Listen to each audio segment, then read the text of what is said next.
Hey guys, girls, and those who have overcome the gender binary. It's your boy Max. What's up? So, tomorrow is, when I'm recording this anyway, it's Sunday, the 11th of August, and it's the last show of my favorite musical, Be More Chill. So, I thought I would talk a little bit about the show and like what it means to me, kind of as a tribute to their last show. So, Be More Chill is about this kid, Jeremy. He is a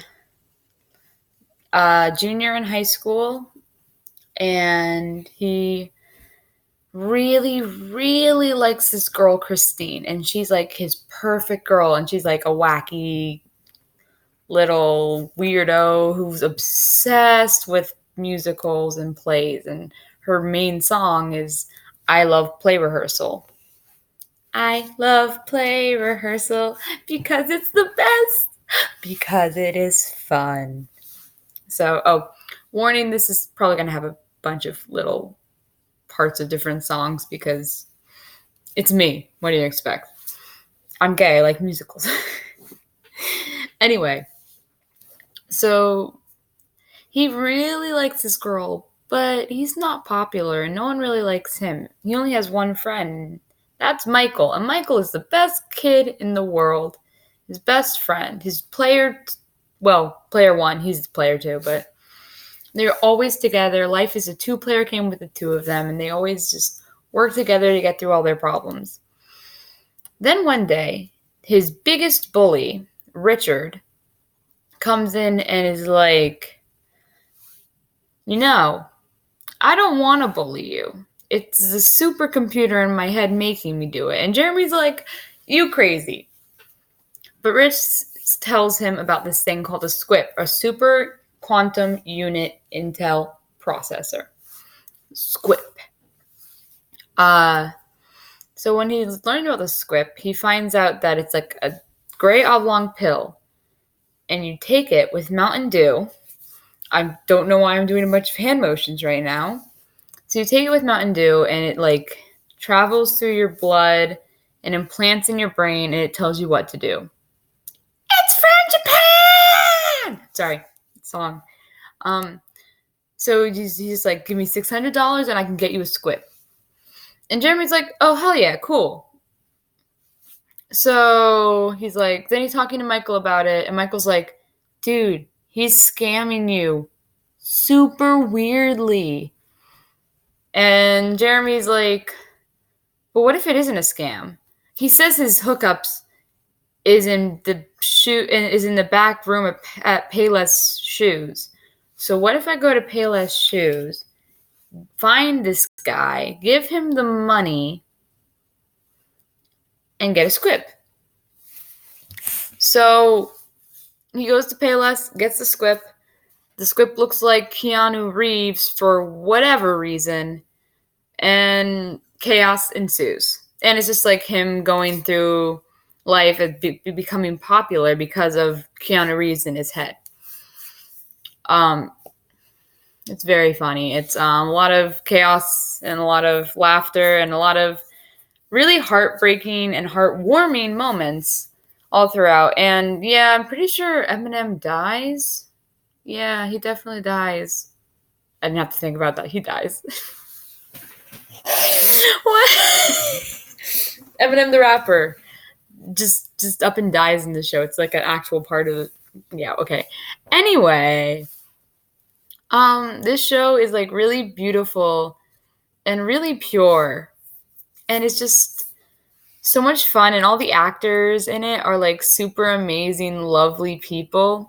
I saw it in July with one of my best friends, and they were like, it was just so cute and like pure. And then afterwards, we went to the stage door, obviously, and I got 5 signatures, which wasn't as many as I hoped for. But even seeing just one of them was just so amazing. And they were all like super sweet and super amazing. And they would just like say hi and like let you take pictures. And they were just so happy to be there and happy to see everyone. And it was just amazing. And like, George Salazar plays Michael. I don't know if any of you really like him that much or not, or like the show, but George Salazar plays Michael Mell. And George Salazar was also in a musical called The Lightning Thief, which is based off of the book series by Rick Riordan, or the first book anyway. And it's actually really good and even more accurate to the movie, or more accurate to the book than the movie was. So that's like, but it's a really fun show. I would recommend looking that up as well. But George Salazar used to play Grover in the show. So in the original cast recording, it's him singing.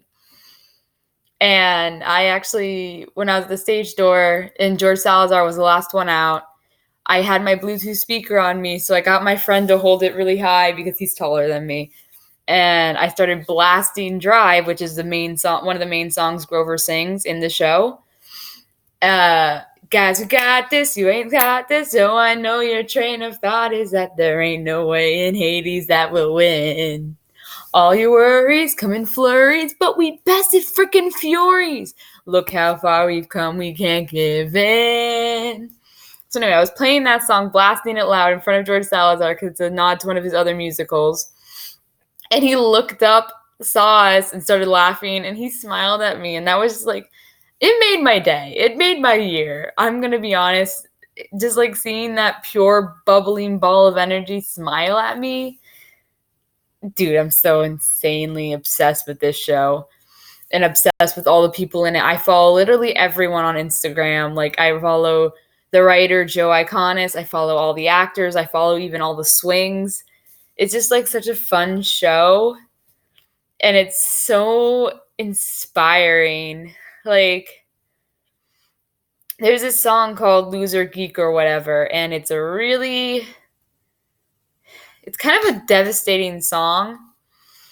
Basically, Jeremy has to choose between becoming popular and leaving his best friend behind, or keeping his best friend and going back to possibly a loser.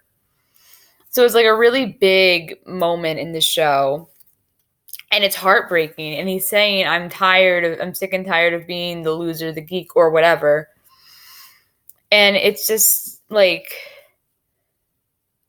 that song is one of the big songs that makes me hurt because I relate to it in so many ways. I was not popular ever in my life. I was in elementary school, I was bullied relentlessly.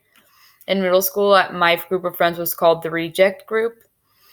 In high school, I wasn't bullied again, but like I wasn't really well liked or popular. I kind of like hung with like a group of people. And in college, I mean, I was only there for 2 months, and even then I only had a few people that I actually really hung out with. Like, George Salazar as Michael sings, guys like us are cool in college. It wasn't really for me, though. I wasn't really cool in college as much as that disappointed me. And college just wasn't for me in general, so I didn't really end up going that long. But, so Loser Geek or whatever, it kind of spoke to me on an emotional level because I do feel like that I'm the loser. I am the weirdo, the wuss, the underdog, the misfit, the sucker, the old school analog, the oddball freak, the failure, the please don't speak. I just kind of butchered the lyrics for that. I don't remember the order unless I'm actually singing it and I didn't want to sing it. It's just like, he's so emotional about how hard it was for him to be like that. And then later on, there's like this moment when he and Michael are kind of arguing, and Jeremy says to Michael, "You never care about being popular." And Michael says, "Of course I care. I just know it's never going to happen."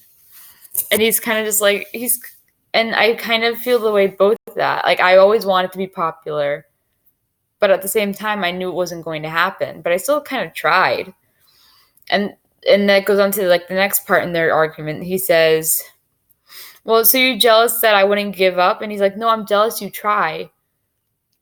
Um, so it's kind of a lot of like moments like that or some stuff that I really relate to. Another moment that's really good that really helped me a lot is the final song. It's called Voices in Our Heads because the voices in his heads is kind of like making a joke on the script being in his head and telling him kind of all these awful things. Like when the script even right as he first appears, he says everything about you is so terrible, everything about you makes me want to die. And he gets Jeremy to repeat that. And he kind of says all these awful things and I think the script can also be like kind of like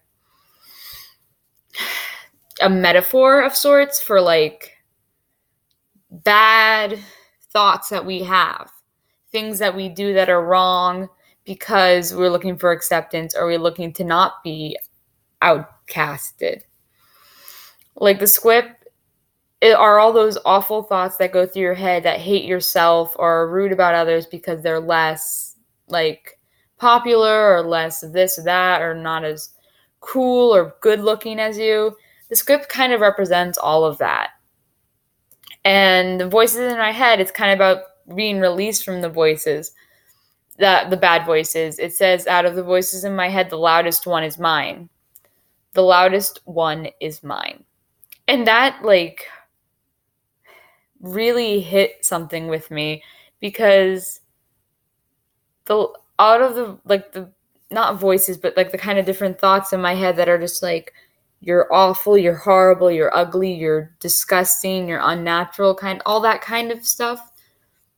The voices in my head, the loudest one is mine. And my voice, my real voice is the one going, you're amazing and you're so strong and you just keep on going because you are powerful. And it's just we all need to remember that. Out of the voices in our head, the loudest one is your own. And no one can take that voice away from you. There's just like a lot of really amazing emotional parts in this musical. And I would really recommend giving it a listen. It's so much fun and it's so beautiful and just a phenomenal show. So, um, it's not on Broadway and it's not on Broadway anymore after tomorrow, but I would listen to the soundtrack. It's astonishing and it's so much fun and it's so uplifting. So if you ever feel down or the thoughts in your head kind of go crazy, the voices in your head, the loudest one is yours. And it always will be. Okay, a little emotional. Well, as always, guys, take a chomp out of life and make it a great day. Maxie out.